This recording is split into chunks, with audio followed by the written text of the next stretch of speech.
Sanction करण्यात आले, पैसे गेले कुठं? का विचारू शकत नाही? जा पुण्याचे पैसे, तुमच्या आमच्या टॅक्स मधून जो पैसा जातो त्या पैशावरती देश चालतो आणि त्या पैशावरती सरकार तयार होतात. सरकार म्हणजे तुम्ही आणि आम्ही जन्माला घातलेलं भांडवल आहे, हे सगळ्यांना माहिती आहे. बाबांनो, काय नाही, माझी विनंती एवढीच आहे. आज आपण तरुण आहेत, आपण 30तले 35तले तरुण आहोत. उद्या आपली जी पोरं जन्माला येणार आहेत ना, त्यांना इतिहास काय सांगणार आहे? संपलं, हे संपलं. तुम्ही राजस्थानला जाऊन बघा, त्यांचे गड किल्ले बघा.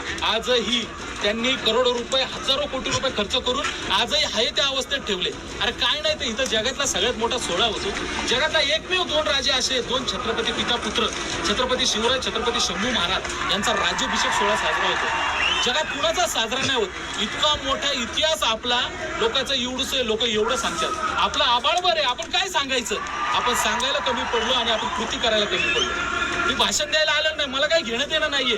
जीव तळमळतो ना फक्त एका गोष्टीसाठी, या वास्तूसाठी. ज्या वास्तूमुळे ना आमच्या पूर्वजांनी ना डोळ्यामध्ये तेल घालून, हातामध्ये नंगी तलवार चालून भगव्या रंगाचा इतिहास रक्ताचा लिहिलेला आहे. त्यांचे वंशज आहेत आपण, ते आपले पूर्वज होते. काही करू नका, हॅशटॅग चालू करा, गड किल्ले. फक्त हा रायगड बांधा, बाकी काय करू नका. पुढच्या वेळेस यायच्या आधी ना सरकारने ना 5 बजेट सँक्शन केलं पाहिजे, जीआर काढलं पाहिजे, रायगड बांधला पाहिजे.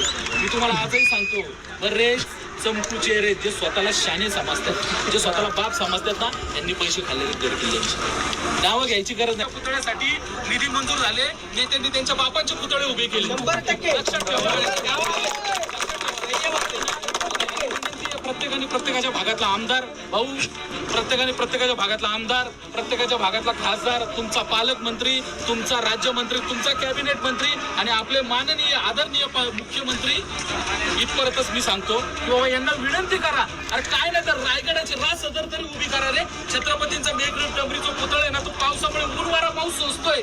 अरे आपल्याला लाज कशी नाही वाटत? 45 डिग्री तापमान झालं ना, तर आपण एसी मध्ये झोपतो. तिथं बोलायचं